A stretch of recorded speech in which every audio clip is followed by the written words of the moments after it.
Welcome back to our Chem 151 video series. In this video, we'll be calculating the enthalpy change of a reaction based on the Lewis structure and its bonds. Here we're given a reaction. CH4 plus 2 oxygen yields CO2 plus 2 waters.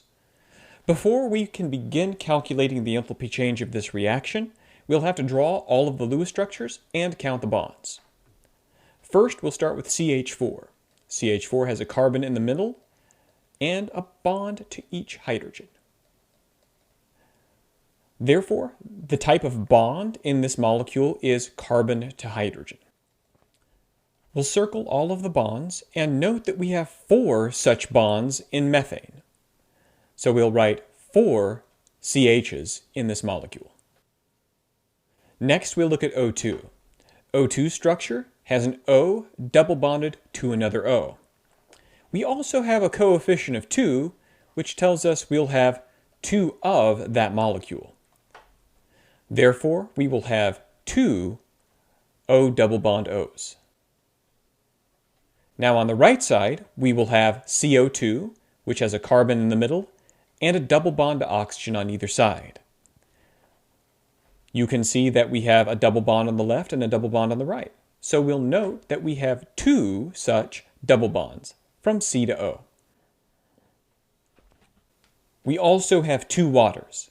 We'll draw that water out, which has an oxygen in the middle and a bond hydrogen on either side. So this molecule has 2 OH bonds. We'll write that as 2 times O bonded to H.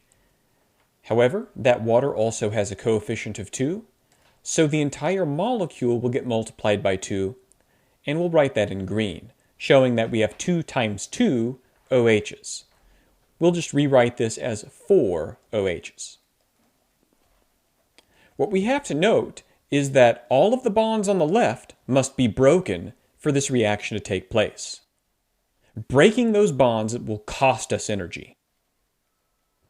And we're going to treat anything that costs us energy as a positive number. All of these bonds on the right, the C double bond O's and the OHs, we have to make. But making those bonds will give us energy back. This will be treated as a negative number.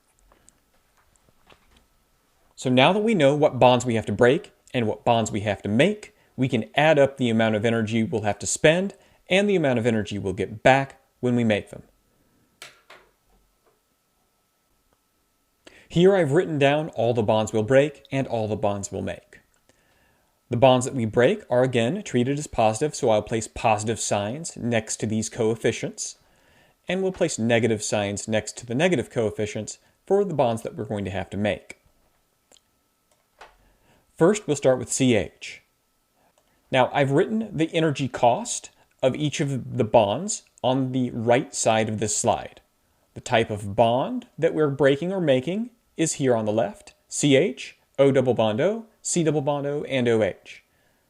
The amount of energy associated with it in kilojoules is written here on the right. So since we're going to break the CH, the energy cost will be 4 times the energy cost for CH, which is 415. We'll note that this is positive, and we'll multiply 4 times 415, giving us 1,660 kilojoules. We'll repeat this for oxygen as well. Oxygen will be 498, and we'll multiply that by 2. We'll note that this is positive as well, and when we multiply, we will get 996 kilojoules. Now we move on to C double bond O. Its energy cost is 741 kilojoules, so we'll take negative 2 times 741.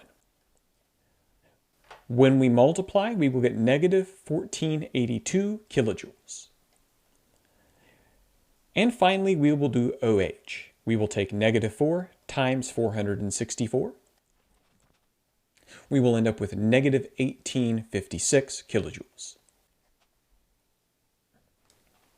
Now, we take all of these amounts of energy, go to a calculator, and add them together. When we combine them, we will end up with negative 682 kilojoules. This means that if we do the reaction that we described before, we will release 682 kilojoules.